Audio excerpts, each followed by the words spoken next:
Зохиолч Сойрхын Пүрвсүрэн Ар хөвчийн хамбгар Өгүүлэг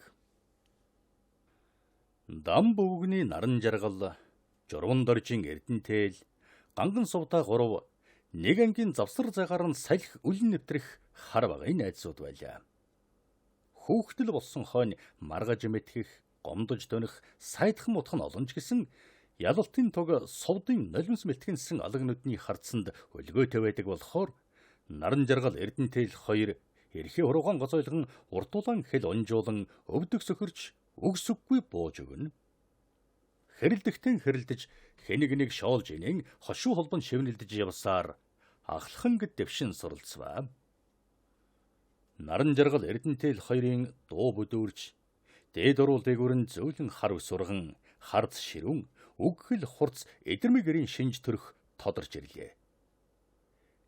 Гэтэл салаа хар гэзгэн савчингүйдэг ганган сувдын харц зөөлөрч мөр ташаа өгзөг тэргүүтэн мяраасун хөвгүүдийн харц халтчуулсан хоёр хөөрхөн мөмөнд бумбайж бүсгүй хүний нам босууж байгааг гурван найз анзаарахгүй мэт харагдавчиг хар аяндан бие биенээсээ дөлж хааныг харц тулгархад нь нүур улсхийх болсон байлаа. Манай нутгийн хамгийн сайхан бүсгүй бол Пэрэнди ахын гэргий хэмээн амурлдан ярддаг хоёр бандын уг зөөрч хөөрхөн сувдагаа хүлээж зогсохдоо мөргөлдөх гэж байгаа гунан бухын ааш шавар гарган хөндөлдөж хэнэн төрүүлж эрх хүний буур зан сувдын сэтгэлийг хөндөхөн үзэх нууцхан аархалд автах боллоо. Хоорондоо өрсөлдөх үггүй тулаанд хүч үзэн буйгаан сувдад мэддэхгүй хичээн элтэд нодрог зэрүүлсэн удаагүй. Харин өөр хэнийг нь сувдаг шохоорхон хойгоор урдуурнаггүй бил харц харцараа учраан олон ухс хийж өөхан өдөж байгаад элбэж нийлэн өсчхөөсөхгүй. Ийхүү баяр хөөр уйтхар гоник хоршир буцалсан хүүхэд насны жаргалтай он жилүүд жигүүр дэлгэн нисч 18 насны гэрэл дэрээдүйн хөг аялгуу зүрхэн дундуур нь уянга нэмэн их амьдралын замд хүргэлээ. Цэргийн зарлан дуудах хуудас өөртөлсөн хүүгэн дагуулан айл хунраар бууж мордыява дам бөвгөн "За миний хүү, олон аавын хүүхдүүдтэй эв найртай яваарай. Цэргийн жаа гэдэг чинь жавхатай аавын хүү байдаг юм. Шинэ цэргүүдийн хөлөөн жиргэлхээс эхлээд хоолоо идэхийг хүртэл заана. Ээд жаатай сөргөлдвөл нойргүй гэж үгтэй юм шүү. Аав нь жинхэнэ жаа явлаа шүү дээ. Ангийн захирагч атаархам жавхатай аавын хүү байлаа" гэж ирээд цээ чангалзан явсаар цэргийн албанд мордуулав. Харин хар багын сурлах сайтай эрдэнтэл хүү малын эмч болох хүсэл мөрөөдөл давтан их хотын зүг шуудангийн машины дэвшин дээр суугаад явж одоход ганган сувд нулимс сунган уйлсаар хөдөө гэртэн харлаа. Эцэг нь ороо морихөөж уурга дайлан давхиж яваад ган гэргэрүү нисэн шилбэний ясаан дашраар нь хугалж хэдэн сар явуулж хэвтэх тул ээждийн хань болох өөр хүлээсэн сувд ангийн хоёр найзаас нь загтал хүлээн гэгэлзэж суудаг байлаа. Эр цэргийн албан хэл дээр өнгөрөөж эцгийнхэн бахтан ярих дуртай чагсаалын дарга буюу хиймэрлэг жаа гэсэн алдар хүндийг сэвтээлгүй нүүр бардам халагдж ирсэн наран жаргал аавдан өсүүлж ээждэн эрхэлж ганц хоёрхан хоноод сэтгэл зүрхний хайлан хөөрхөн сувдтайгаа уулзахаар жолоо татлалгүй давхиж хүрлээ. Эжинхэн гараан гарган уралсан саарал даавуун дээр багтахыг харсан эцэг нь хүүгээрээ бахтан наадам дөмсдөг хөрөн амбан дээлэн гаргаж "Миний хүү өмсөд үз. Аав нь аймгийн наадамд 5 давхтан өмсөж байлаа. Арайч тоодондохгүй болов" гэж гэргийн өөдөн бахансан харцаар маасан инээсээр нүдэрмэж байлаа. Нар салхин төлөгдсөн хөдөр өргөн цээжинд нь багдасхийн таарсан хүрэн амбан дээл өмсөж өргөн бүсбэсэлсэн наран жаргалыг уяан дээр тосч гүйж ирсэн ганган сувд инээмсэглэн гар барихтан ялимгүй гэрвшин мишилзэж байлаа. Суг таягтай өвгөнд гар дэлгэн золгоход нь багтангүй хараад "Queen улаан сухайг хараач гэм хой. Хөвчгийн хөрөн хамбагар буугаад ирж хэмээн андуурагдан болж идэ. Энэ зуны наадамч үзүүштэй болох нь дээ. Эцэг биерэн шүү гэд хөөрг далинган гарган хөл болон өгтөв. Гэтэл хөөрхөн совдын хардсанд би эзэнтэй болсон шүү гэсэн нууцхан уч ас чундарч байх шиг санагдаж зүрхэн чиндаас нэгэн их гуниг сул асгараад байлаа. Үнэхээр наран жаргалын хөгцөн андсангүй. Гүүн зэлэн дээр унах татах талмаар цоо ширтэн харж би чамайг их л мөрөөдөж явлаа. Гэтэл чамаас захиа санаа ирэхэ болчихсон. Гэхэд чив чимээгүй гүүсаад суухтан ихээ уртаар санаа алдсан сувд. Уучлаарай нараа минь. Эрдэнэтэй л бид хоёр үерхэж байгаа. Хойто авар сургуулаа төгсөж ирээд надтай хоримлно гэсэн. Хүлээж байгаарай гэж захиж хэлээд явсан. Аав ээж нь ч манайхаар ирж очин аавтай маань бодол санаагаа сүлжсэн. Гэд дахиад л санаа алдав. Энэ өдрөөс хойш 5 жил харуулсан сум шиг өнгөрсөн байлаа. Ганган сувд эрдэнтейлийг хүлээж, наран жаргал сувдагаан эргүүлдэж, найр өмүүлж, наадам хэсч хэдэн жил өнжив. Чиний тэрмүү тээлчин ирэхээсээ өнгөрсөн дөө. Хоёулаа амьдралаа бодъё. Аав ээж хоёр ч өглөө суулгахаа байл. Гэж наран жаргал хэлээд царайчлангуу харахад нь сувд алсын уулын толгой ширтэн шуухэрдэл санаа алдаад би эрдэнтейлийг хүлээнэ гэсэн ганц л үг хэлнэ. Уурлаж бухимдсан наран жаргал хор шарн буцлан би тэгвэл нөгөө ангийн чимгийг авцсан. Чамайг чаванц болчихоод ганцаараа долио суух үед чинь ачцээгээ чамаар харуулж хань бараатаа амьдруулна гэж хэлээд нулимстай нь хутгаж орхиод давхиж одно.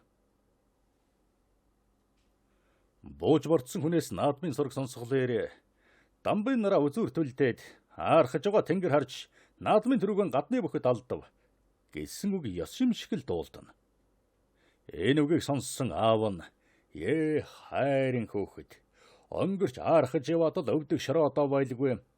Дамбад заанч гэсэн архуу зангаасан болж хэдэн төрөө алдсан юмдаг. Удам бүү алд гэж хэлээд л нэг инээд суудаг байлаа. Тэргүүн хүүгийн найр сайхан боллоо. Дамбын нараа уртын дуугаар хэлүүлж тэрнийг нэгээр гуйдаж найр тараалаа гэсэн сураг намарчин сонсогдсоор анхны цас орох үеэр ганцсан дээлтэй гундсан харцтай давхиж ирнэ. Чи нөгөө чимгээгээ эрхлүүлж байгаа дэрөө яаж нэг юм гарч ирвдэ? Гэт тоглоом дохоохийн инээхт нь би чимгээг авцсахгүй. Эрдэнтейлийг чамтай хамт хүлээн гэж хэлчихэд намрын өтгөн шаргал айрыг хэдэн хулаг залгилж хаад мордно. Энэ нэрэл чимгээтэй суучгаасаа хоёр хүүхэд нь тосторчсон. Чимгээл ав царай зүсээр гологдохгүй дээ. Гэд сэмхэн бодохоор өөрөнд ч мэдлгүй нэг их гуниг давтах бөгөөд аавынх нь хэлдгээр хөвчин хүрэн хамбгарыг өөр бүсгүйгээс харамлаад байх шиг санагдана. Нэг удаа малын бэлчээрт чимгээтэй уулзаад хүүхэд насанд дурсан ярианы завсар хавчуулж чи минь дамбын нарааг тушчгааж танахаар бууж мордоод явдаг гэж олонний салхинаас сонслоо. Гэхэд гунигтай борнуудээр ширтэн шилбүрийн үзүүрээр газар зурд сууснаа. Наран жаргал намайг яаж таах вэ хөө? Уулын ориглын хүрэн бүргэд болжмрын өрөнд өндгөлдөг юм штэ. Тэр бол тэнгэрт өөрийн засах хан хормостын хүрэн бүргэд шүү дээ гэж хэлээд чи харин эргэж ирэхгүй эрдэнтейлийг хүлээж суухаар наран жаргалтай хормоо гэж цаадах чинь чамд хайртай гэдэл халамцах уйлж байна лээ. Гэхэд сувдаад хэлхүг олдсонгүй. Хэдэн жил хөлийнхөн өвчин чаналсан аав нь хөгшнөн дагуулan сумын төв ёсон хойгуур нь аавдан наадмын дээлэсгээд бодол давтан гониглож суусан сувдан жихэнд нохорё гэсэн өвгжөр хүний дуу сонсогдов. Уян дээр бууж байгаа жийтгэр харцтай өгний харсан сувд нохой зуухгүй гэсээр дөхөж очлоо. За миний охин сайхан зусч байна уу? Аав ич хоёр нь хаашаа явж хав? Гэж давхцуулан асуугаад хултай хариг уухад зураан. Манай гэрээ мартсан гэсэр малаа мартсан магсар энэ наадмаар ирэх гинэ. Явуулын хүнээр захиад айлгсан байна. Хамгийн түрүүнд л чамд дуулах гэж яарч мардлоо л да. Гэд хөлсөө арчин суулаа. Хөө, Эрдэнэтэл маань хүрээд ирэх нэ? Гэд инээд алдан болсон сувд гал дээрх догондон ховинтэй зөөхөнөөс хийж шаргал эзэгтий хайлан тавглаж өвгний урд тавилаа. Хав халуун хайлмаг халбагдан өмгсөн өвгөн халуун цанаас ганц аягууж шахаад босхотон. За би эртхэн мордож хэдэн адуугаар туулъя. Сүүлийн 2 жил унаг уяагүй. Хүүгэн ирэхэд нь уух айрагтай суухгүй уулгаргүй. Танахаас маргааш айрагны хөрөнгө залнаа. Гэсэр мордов. Олон жил хүүгэн хүлээсэн өвгний сэтгэлд жигүүр ургасан мэт давхиж одохыг харсан сувд хөөрхийдээ баярлаж хөөрөөд сүйд болж явна хэмээн бодоод авдан эсгсэн торгоондолд хийгээд авдар дээрх толиндоо нүрийн харан жомолзож нүд хөмсгөн солбон айлгүйдэж дуу аялан хэсэг суулаа. Цэцэг дэлгэрсэн зуны цэнгэлтэйхэн өдрүүд жирэлсэн өнгөрсөөр наадам хаяан дэрлээ. Сэтгэлийн зул амарган хүлээсэн сувдын сэтгэлд наран жаргалыг багтаах цай байсангүй. Эрдэнэтэлийн даган наадамд явахтан өмсөх, дээл, зангидах алчуур анзахан гарвч, оровч инээд алдан гүйж байлаа. Энэ хөөхний хөл хөнгөрөөд нэсхэн алаг, журав доржийн хүү эрх сурагтай. Голын урд журав дорж, голын ард манай хөөхөн хоёр л шүнд нойргүй өдөрт суудлгүй гэгэлзээд байгаа болтоо. Гэд хөтгүүд инээхтэн ишшид энэ олон жил тэр хар хүү гойн ганцаараа тэнэж яваагүй байлгүй. Хүүхэн дагуулад ирэх вэ дээ. Гэж хөгшин хэлээд санаа зовингүй инэв хийлв. За хаанаас журав дорж хэрэг болгон ирж дуулгнаа гэдэг чинь хүү эцэгтэн хэлсэлвэж таарна. Гэхэд хөгшин дугарсангүй. Наадам зодоглох бөхчүүд хэд гурваараа нийлж голын дохой уулын аманд ноцолдож өнжихэд ганцхан наран жаргал начин үзэгдэхгүй байлаа.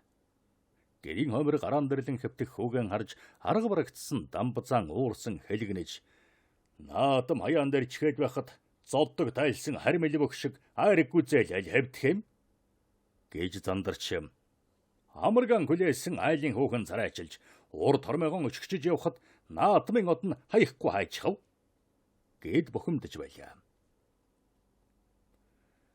Дэлсүүлийн боосон морд хөтөлсөн уяач нар тал талаас ан цуглаж наадмын ногоонд тойрон алаг гэрийн асар майхан салхинд дэрвэж алтан тууртын тоосонд дэлхий бууралдсан наадмын урт өдөр журав доржин хүү Эрдэнэтэл эхнэр хүүхдэн дагуулan их хотоос давхиж ирсэн байлаа.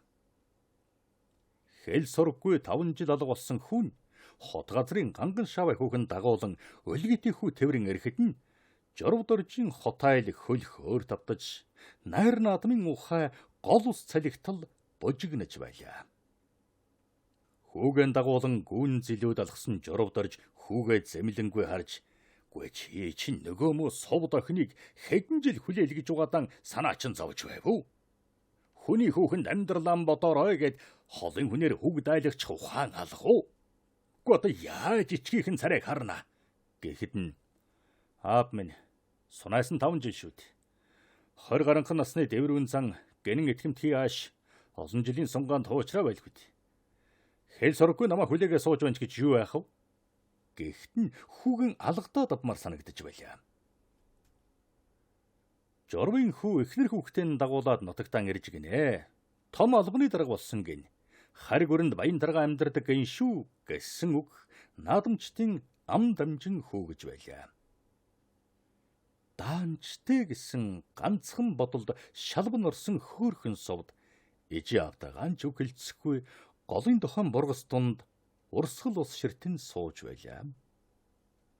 Нойтон ширгэн дээр 2 өвдөг өн тэврэн амьгүй мэт голиснүүдээр гол ширтэн суугаас сувдыг аргатахаар очисон ээж нь аргаан барсандан нулимсан арчин буцлаа.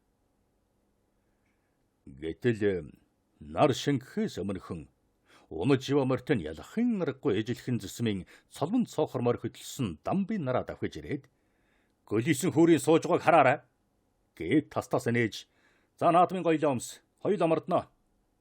Чамд аймгийн зан найзаа танилцуулдаг хэрэг.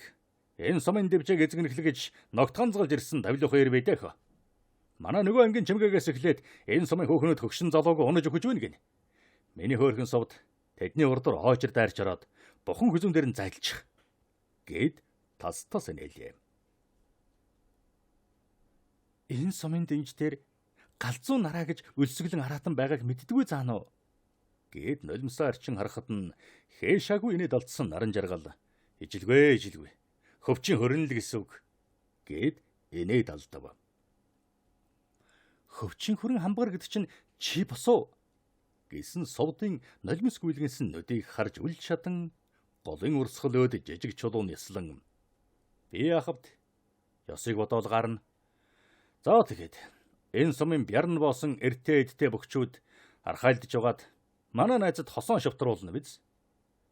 Гээд гунигтайхан хэлв. Би тэгээд чамааг унахыг харж нулимсэж арчих юм уу? Гэсэн совдын зүг очид цахилсан харцаар цочмог харснаа бүгдийг нэвхэ шидчихвэл чи яах вэ? Гэхэд мөрөний дагач нь хөтлөөд хандсан зүгт чинь дагаал давхдаг байх та. Гэхдээ гарам тасангдсан дамбын нараагийн хоёр шанааны булчин арьсаан зад татан гараад ирэх нүдийг гэмээр гөрөвсхийн зангирч байлаа. Би яалаад өгнөөх. Явъя. Гээд совдын гараас татан босгоод морин хөтлөн зэрэгцэн алхлаа. Төрөө бүхийн од гийсэн сайхан орайжээ.